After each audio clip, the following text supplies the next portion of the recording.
Hey, fifth grade, this is Mr. Patrick. Hope everything is fine. You're all doing well.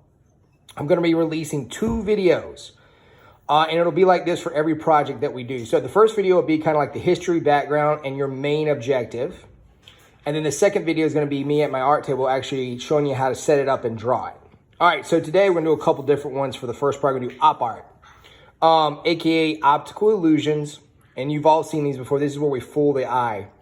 They give the impression of movement and or hidden images. Now, it can create a visual tension in your mind. Because what happens is your brain is trying to process what's going on. Even though we know it's fake, your brain is trying to process and figure it out. This actually did not get famous until 1964. And in France, it's been compared to what in France they call trompe l'oeil. That's French for deceive the eye or photorealism. Now, down here in the corner, I drew that one that is very famous. If you stare at the dot long enough, this box seems to move. Even though we know it's not moving, it's going to give the impression that it is. All right, I'll leave it on there a little bit. It might take a while. Just stare at the dot and you'll see it move. You can draw these if you want. Have fun with this. Now, this is not what we're going to be doing. This was just a quick, simple example. Now, over here to my computer, I'm going to scan across, and you'll see all, and these will mess with your eyes a little bit. I'm not going to keep it on here too long.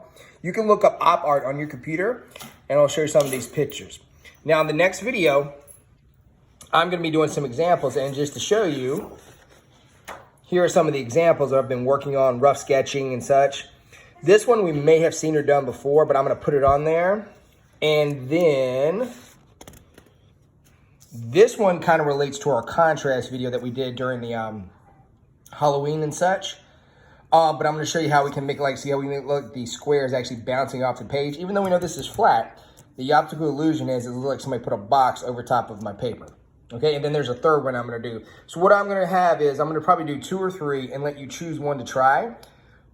Do not worry about materials. This is one we actually can do in black and white. And if all you have is a pencil, that's okay. And also we're going to rewind because I know during the painting, one issue we had was contrast. And you see here we have the black, one whole color, and we have the white, that contrast. Plus you have lines going this way and then lines going this way. So that creates contrast. On that previous one, once again, we have the black and white pattern causing contrast with lines. So a little bit kind of a sub-objective is the contrast. And our main objective is just to have a little bit of fun and do some op art. All right, guys, see you in a little bit in the second video. Bye-bye.